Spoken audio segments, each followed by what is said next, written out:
So DAZN's been very, very interesting. They remind me very much of a News Corp of 30 years ago. Right. Very, very aggressively entrepreneurial. They have basically said, keep running the company as an Australian company. Right. We want to help you with the synergy, mainly in the technology. So there's a lot of synergy on tech. Huge, yeah. There's back of house with lawyers and all that sort of stuff, right, which probably we had more of with News and Telstra locally. So there's that. But the back of house in terms of streaming will make our streaming efforts, which are nearly approaching $1 billion in revenue, free cash flow. Yeah. So because we will transfer all the platforms over to DAZN's platforms. They've got 2,000 engineers in India. They've got a huge contribution service in Leeds. So probably by March, April, there'll be upward of $200 million on full year run rate out of the business. And that enables us to go from $3 billion in revenue with $500 million in EBITDA and $300 of cash to really EBITDA equals cash. So a lot of free cash. Which means we can pay down debt really quickly, but we've got headroom to invest, which I think will be important. And the time to market in terms of innovations, you know, we had a lot of mouths to feed and a lot of things to get done. Right. The way in which DAZN now can move very quickly, like Sanjog was talking, you know, for those individual journeys, I think we've done a great job with KO and Binge on that front, but there's so much more to do. Right. So they're very big synergies. The big challenge for us and the big move forward will be in engagement. So continue to build subs, but get more engagement. So that's the number of months that a subscriber stays. So bundling is clearly important to that, as Hanan was talking about. But I think our next move really is focusing more and more on your thumb and on your mobile. Right. So initially the thought behind KO was to be the Netflix and get it to the TV. You know, 75% of all sports viewed on a TV. But that engagement in between the weeks with your thumbs. And we've got an extraordinary library with extraordinary metadata. And now with the nimbleness that we can go to market with DAZN, in our market and I think across others, there's huge opportunity inside mobile.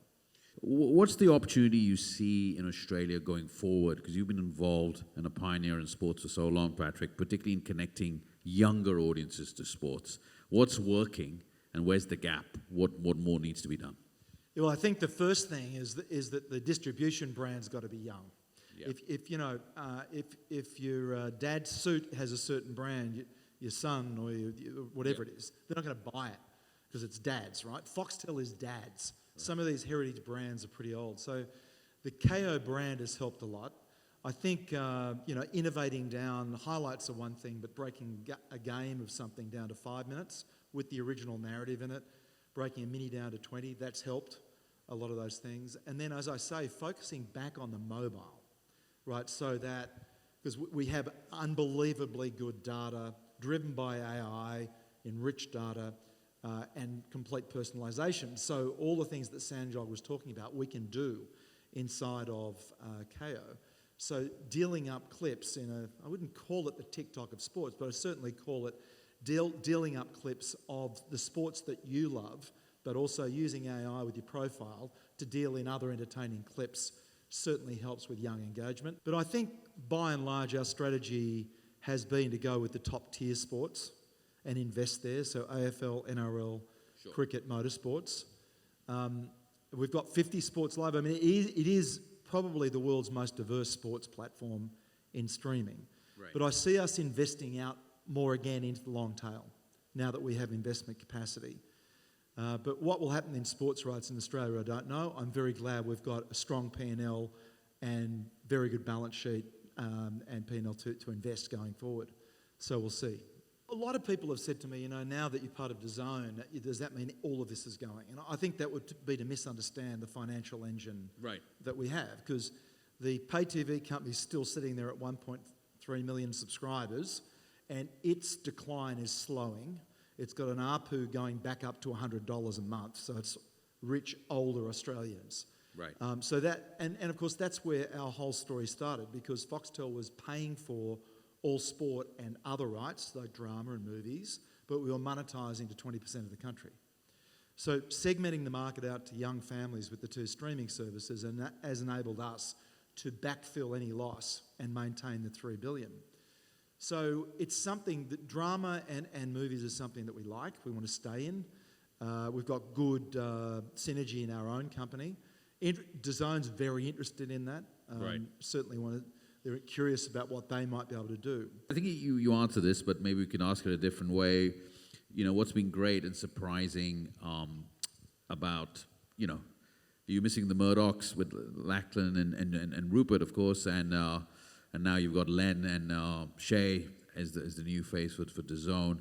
But what's been the experience to date? How does it compare with the previous shareholders? You mentioned a bit both about their entrepreneurial spirit, but what's your view on that?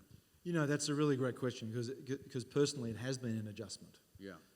From a company that I was in for 22 years that is extremely supportive but probably pretty heavy touch. Yeah. Right. So this, I think for all of us at the company, it's been a moment where we've had to double shuffle down and say, actually, we're in charge of this company. It's a deeply Australian company, more than 1,000 Australian employees, another 5,000 hang office. We only buy rights for Australia. We only entertain Australians. And the mantra is generate cash, pay down the debt, go and reinvest and grow the company. And what can we do to help? So it's very, very light touch. And in that regard, it has taken quite a bit of getting used to, where management really is back in the driver's seat to make very nimble decisions. And for our staff, you know, like who do we work for? Well, you work for us now, for the Foxtel Group. There's very light touch from DAZN.